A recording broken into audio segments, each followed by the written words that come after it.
नमस्कार दोस्तों, आज हम आपको लेकर चलेंगे इतिहास के उस रहस्यमयी दौर में जब लगभग 5000 साल पहले भारतीय उपमहाद्वीप में एक ऐसी महान और विकसित सभ्यता बसती थी जिसने पूरी दुनिया को चौंका दिया। सिंधु घाटी सभ्यता।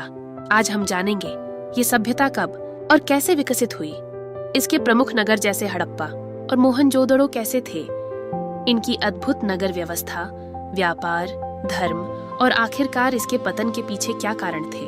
तो चलिए समय की धूल हटाते हैं और खोजते हैं उस प्राचीन और अद्भुत सभ्यता का इतिहास जिसने भारत को विश्व मानचित्र पर हजारों साल पहले ही स्थापित कर दिया था। वीडियो को अंत तक जरूर देखें क्योंकि आज की यह यात्रा आपको इतिहास के सबसे रोमांचक अध्याय से रूबरू कराएगी। आज से लगभग 5000 वर्ष पहले जब दुनिया के कई हिस्सों में मानव जीवन प्रारंभिक अवस्था में था, उस समय भारतीय उपमहाद्वीप में एक अत्यंत विकसित और सुव्यवस्थित सभ्यता फल फूल रही थी, सिंधु घाटी सभ्यता। इसे हड़प्पा सभ्यता भी कहा जाता है। यह विश्व की प्राचीनतम शहरी सभ्यताओं में से एक मानी जाती है, जिसका विकास लगभग 2600 ईसा पूर्व से 1900 ईसा पूर्व के बीच हुआ। इस सभ्यता का विस्तार वर्तमान पाकिस्तान, उत्तर पश्चिम भारत और अफगानिस्तान के कुछ हिस्सों तक फैला हुआ था। इसकी विशेषता थी सुसंगठित नगर व्यवस्था, उन्नत जल निकासी प्रणाली, स्वीकृत व्यापार और सांस्कृतिक एकरूपता।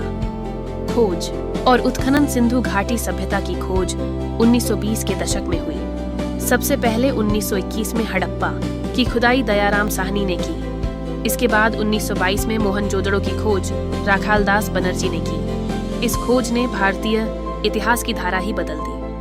इससे पहले ये माना जाता था कि भारत में सभ्यता का विकास वैदिक काल से शुरू हुआ था, लेकिन इन उत्खननों ने सिद्ध कर दिया कि भारत में एक अत्यंत विकसित शहरी सभ्यता उससे भी पहले मौजूद थी।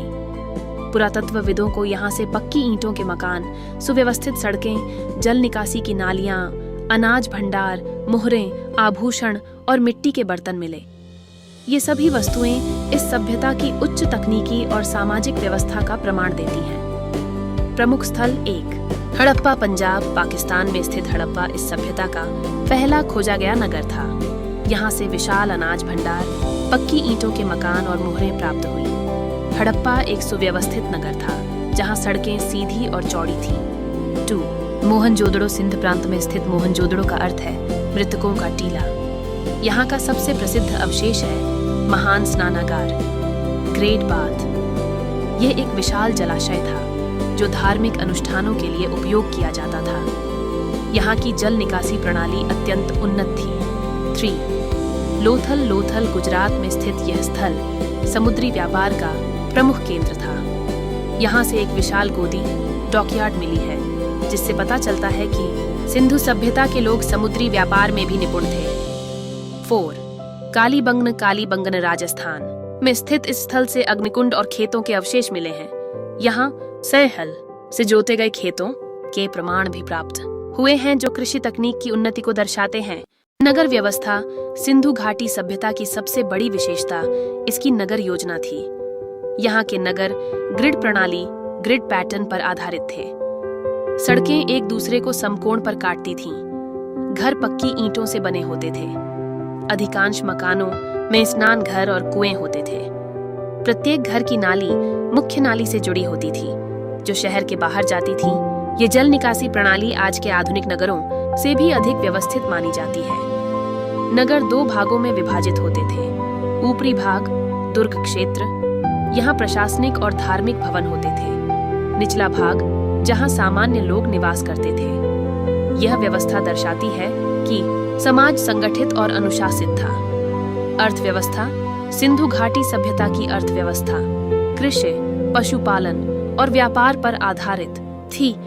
कृषि। यहाँ के लोग गेहूं, जौ, चावल और कपास की खेती करते थे। सिंधु सभ्यता को विश्व में कपास उत्पादन की पहली सभ्यता माना जाता है। पशुपालन। गाय, बैल, भैंस, बकरी और ऊंट पाले जाते थे। बैलों का उपयोग हल चलाने और गाड़ियों में किया जाता था। व्यापार। यह सभ्यता व्यापार में अत्यंत उन्नत थी। यहाँ से मिली मोहरें मेसोपोटामिया, आधुनिक इराक तक पाई गई हैं। इससे सिद्ध होता है कि इनका विदेशी व्यापार भी था।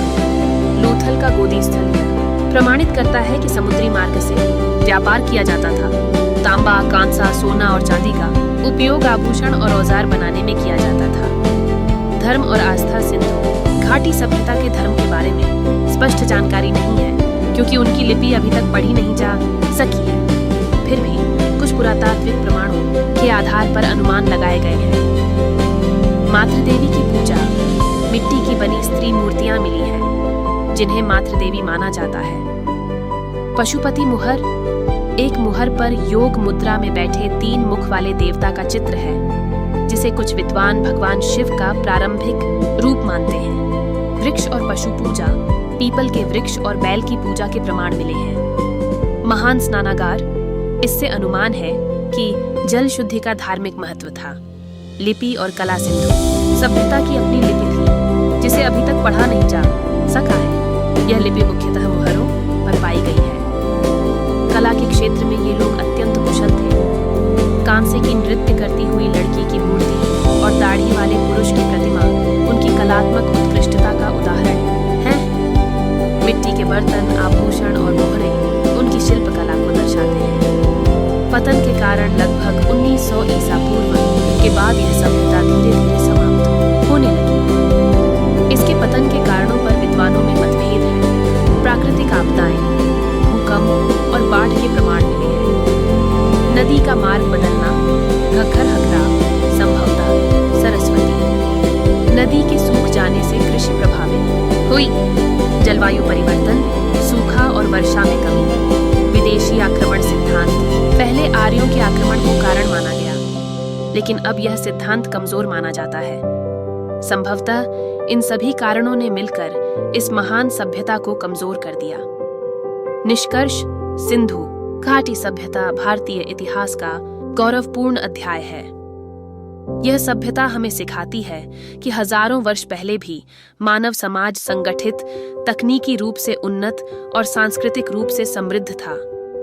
सुव्यवस्थित नगर योजना, उन्नत जल निकासी प्रणाली, विकसित व्यापार और कला, ये सभी इस सभ्यता की महानता को दर्शाते हैं। आज भी हड़प्पा और मोहनजोदड़ो के खंडहर हमें उस स्वर्णिम युग की याद दिलाते हैं, जब भारतीय उपमहाद्वीप में एक अद्भुत और रहस्यमयी सभ्यता अपने उत्कर्ष पर थी। सिंधु घाटी सभ्यता केवल इतिहास का विषय नहीं है, बल्कि यह हमारी सांस्कृतिक विरासत और पहचान का आधार भी है।